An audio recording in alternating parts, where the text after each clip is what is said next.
Okay, so today the topic is functions.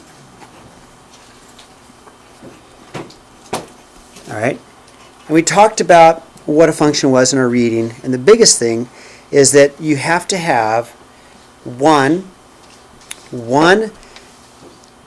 control variable or one answer for every x input. So let's take a look at this, okay? Here, I love this coffee stand lesson. It makes sense because we all live in a land of lattes, right? Mochas. We love Starbucks. So let's see how this works, okay? So example 1. So the coffee stand, graph both. So coffee is 2 for $3. Let's see. So let's put items down here, number of coffee. So we'll put lattes down here. Lattes. And we'll put price here. We'll just do a graph, okay? We got 1 latte.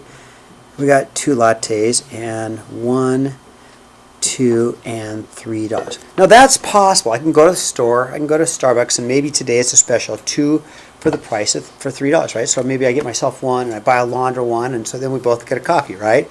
So, you know, how would that graph look? Well, the first coffee is going to cost me $3, so put $1 there, right? For one coffee cost me $3. Second coffee also cost me $3, so put a dot there, okay? So there's a graphical representation. So for me, this makes sense. This can happen.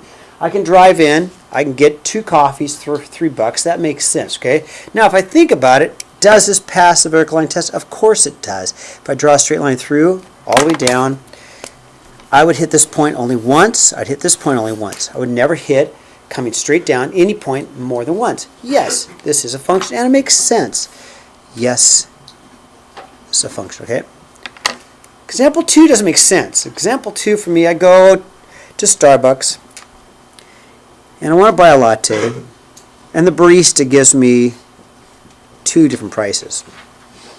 He says, well, Mr. Davies, I'll say a latte for $2. $3. $2. Maybe it's $3. Would you make up your mind? Seriously. So this poor barista is confused. They think one latte is going to cost 2 different prices. It can't. Obviously, we would take the $2 price, right? Yeah, it can't be both, right? And so we know this is not a function because one item has got 2 different y values. Or if we try this vertical line test, if it hits it in more than one place, it's not a function, okay? It doesn't make sense. Not a function. So to be a function in a real life situation, it will make sense if it's a function. You can't have 2 prices for one item. We wouldn't do it, right? But we could do 2 for the price of 1, right? That's possible. But you can't do 2 prices for one latte, okay? Yeah, Lane? What if you're like at Safeway though and they have like the club price? Right, so the club price is the one price you'll pay. They wouldn't go back and forth and be confused, would they? No, but what if you're not club member? If you Right, then you have to pay the other, right? If So- you don't have the club card, then you pay regular price. Right. If you got the club card, you pay what. So it's still going to be, one price. So the question is that a function? Well, if you are a club member, you could say it's not a function because you could choose to say, oh no, I'd much rather pay the more expensive price. But then who'd be crazy? You would, which it doesn't make sense. You're not crazy, Lane, are you? So when they make their spreadsheet and they do their math, they have to have 2 different spreadsheets, one for members and one for non-members, don't they? Because if they try and put them both together, it wouldn't make any sense, would it? Lane, that was actually a really good question. Okay, now, example 2, just looking at it, is a function, yes or no? No, right? It wouldn't. I mean, right off the bat, you do your vertical line test anywhere, and it's going to be a no. If it passes through the graph in more than one place, it's no, it's not. Okay. How about example B? It is, because what happens is this open circle here is the tricky part, right? So it goes through the open circle, never hits it, and it hits this point here. So this one is a yes, because everywhere along you have one x value, only has one y value. Okay, so this is definitely a yes. How about C? Because right here you have a problem, don't you? Right here. This one's okay. This works here, but this does not work here. You've got this x value's got 2 different y values. This is a no. Okay?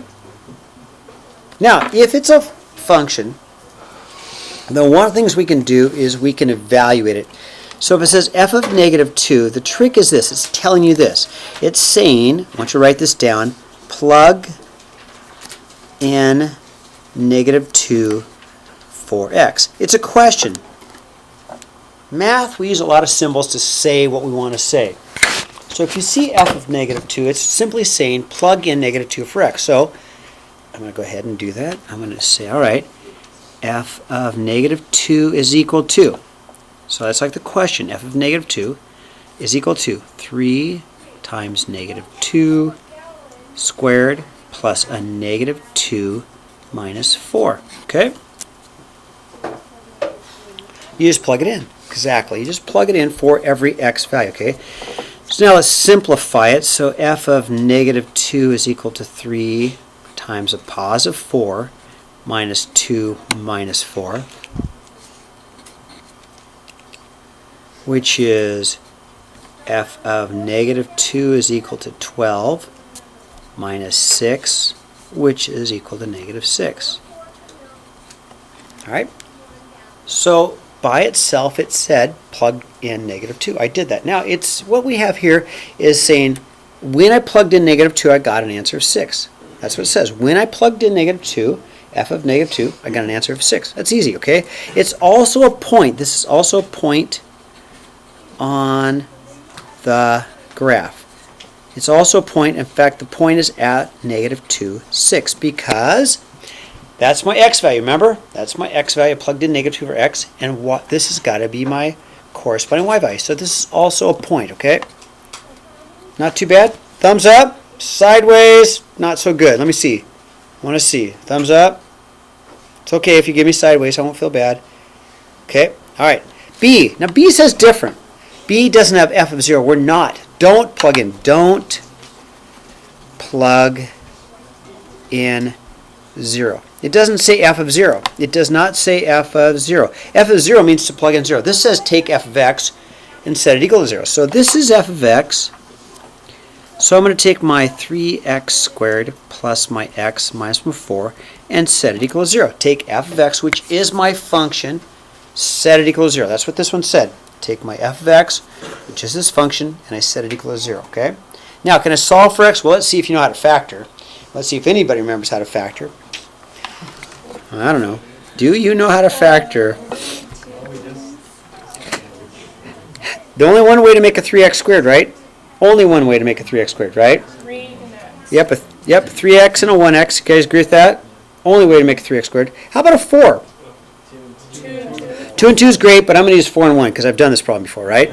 Okay. How about 4 and 1 there? How about a positive there and a negative there? Now, how do I know if I'm right or wrong? I do this thing called the double smiley. Remember the double smiley? Okay, the double smiley is a nice little trick. So my double smiley is here and here. So if I do my double smiley, these two should combine to make the middle term of 1. Okay, how does the double smiley work? Get a positive 4x here, right? Get a negative 3x here. And what do they add to? Positive 1. Okay, that's how I can check to see if I've factored it correctly, okay? So I've got the right factor. You could FOIL it out, but my double smiley is to check the middle term, okay? That made a 4x. Now, if I'd used the 2 and 2, it wouldn't have worked. If I'd put the 4 and the 1 in place, it wouldn't have worked. Now, we're not done because we still want to solve, okay? So what I've done is I've got two little mini equations. But one mini equation is this 3x plus 4 equals 0. And this other mini equation is x minus 1 equals 0, right? Because I want to find out the values of x that make it 0. Okay, so really what I did now is I took this little mini equation, set it equal to 0, and this little mini equation, set it equal to 0. Okay, that's all I did. I know, it's been a long time since you factored. Maybe. Some of you just got done factoring, right? So it's still fresh in your head. So we're going to solve this, right? Just a little mini equation, minus 4, minus 4. Right, so solve for x, minus 4, minus 4. So 3x equals negative 4, right? Divide by 3, divide by 3. One of my answers is negative 4 divided by 3. Okay, that's one answer. That would be a 0. Plus 1, the other answer is 1. So I have two answers for x when I set fx equals 0. Okay. Now, if you haven't factored for a long time and you're a little rusty on it, good news is, don't worry, we're going to do lots of it, so we'll get you better at it. Okay. All right, ready to turn the page? Okay, turn the page. Everybody good? Josh, give me a thumbs up when you're ready. Good? Okay, all right. Now, f of a. Well, f of a, what do you think f of a means? Exactly. You plug in a. Now, the answer I'm going to get is an answer in terms of a. Does that make sense? So let's plug it in. So I'm going to get f of a is equal to a, hold on, a squared plus 2a minus 8. Okay, I just plugged a in for x. That's all I did. That's all I did. Just plugged a right there and there. Okay, b, f of a plus h. What does that mean? You plug in f of a. Yeah, so let's plug, X. yep, a plus h is going to go right there and right there. Okay, a plus h is going to go in for the x here, and it's going to go in for the x here. So f of a plus h is equal to, parentheses, because I got to put it in, a plus h squared plus 2 times an a plus h minus 8. Okay? Okay, take a look at it. I just plugged a plus h here, squared it, here, multiplied it times 2. Okay? How am I doing? Now, I'm going to simplify this, and there's a reason. So, I'm going to do a little bit of simplification. So, I'm going to simplify. So, I'm going to rewrite a plus h twice. A plus h twice, because it's quantity squared, plus, I'll make that a 2a plus a 2h minus h. Talus, does this look familiar? What? Does that look familiar? Does that yeah. look familiar? Oh, I see what you do. Okay, so all I did is I wrote a plus h as a plus h, because we're squaring. Does that make sense? Write it twice. And now let me do a little bit of foiling. A times a is a squared. A times h is an ah. H times a is ha, but why not just call it ah? Same thing as a okay? H times a is an ah, and h times h is an h squared, okay? Plus my 2a plus my 2h minus 8, okay?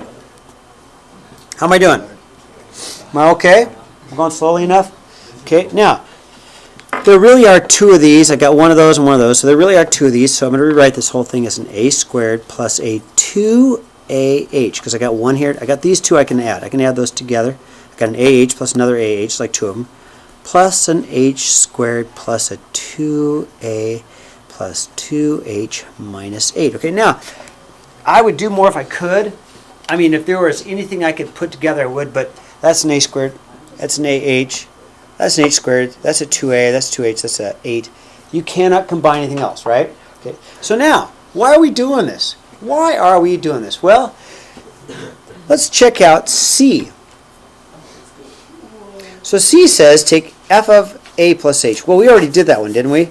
It's this big, long thing. So f of a plus h is that. So let's write that down.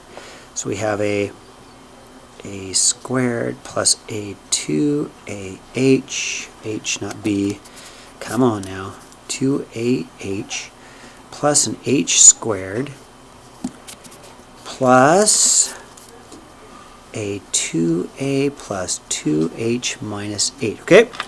Whew, man, it's a big problem, huh? So I wrote all that down. Now minus f of a, okay, so subtract f of a, and I think that's somewhere here too, okay? So f of a, don't answer your phone bill. That's up here, isn't it? Isn't that up there?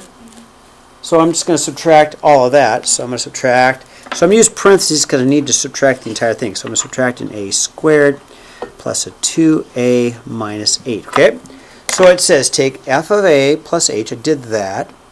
Minus f of a, I did that. And divide the whole thing by h. Okay? Okay, now that is a mess, isn't it? That is a mess. It's huge. It's huge, but maybe we can simplify it. Maybe. Okay, let's take a look. Now we're subtracting, right? I got a squared minus a squared. What happens here? Yeah, it cancels, right? So a squared minus a squared, that's gone. Okay. Oh, we got a 2a minus a 2a, right? 2a, subtract 2a, so that cancels. And believe it or not, I got a negative 8 minus a minus 8, which is really makes negative 8. It's kind of like negative 8 plus 8, isn't it? Because the double negative, right? It's really like negative 8 plus 8, right? That would cancel also, wouldn't it? So what's left over? Yeah, I heard it. 2ah is left over. Plus an h squared, right? Plus a 2h all over an h. Okay. All right. So here's the trick. Everything from here should always cancel. When you see this little formula, everything from here should always cancel. It should always cancel. If it doesn't, then you miss something, okay? So everything on the second part should always cancel unless you miss something, okay? Now, there's one more thing we can do.